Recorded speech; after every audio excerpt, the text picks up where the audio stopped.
Hello friends, কেমন আছো? আশা করি ভালো আছো। এমবি ফ্যামিলি ব্লগে তোমাদের অনেক অনেক স্বাগত। দেখো, শীতকালে কার না একটু পরোটা লুচি এগুলো খেতে ইচ্ছে করে, কড়াইশুঁটির কচুরি। তাই আজকে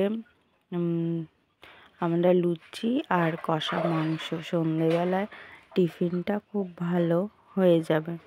তাই জন্য দেখো আমি ময়দা মেখে নিচ্ছি। মা লুচি করে নেবে আর মাংসও করে নেবে। ময়দা মাখতে মাখতে তোমাদের সাথে কিছু কথা শেয়ার করি।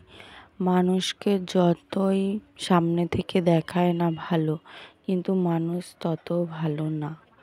কারণ সামনে একরকম রূপ আর পিছনে আরেক রকম রূপ। এই দেখতে দেখতেই মনে হয় জীবনটা চলে যাবে। যতই মনের মতো হয়ে ওঠার চেষ্টা করো না কেন, কোনো দিনই সম্ভব না, কোনো দিনই হয়ে ওঠা যায়ও না। যাই হোক, দেখো আমার ময়দা মাখা হয়ে গেছে। মা লুচি করে নিয়েছে, বেলে একা একা লুচি করে নিয়েছে, সেটার ভিডিও করা হয়নি। তারপর দেখো মা কড়াইয়ে তেল দিয়ে আলুগুলো ভেজে নিয়ে তারপরে পেঁয়াজ আর তেজপাতা ভেজে দেখো মাংসগুলোকে দিয়ে দিয়েছে। এখন মাংসটাকে কষিয়ে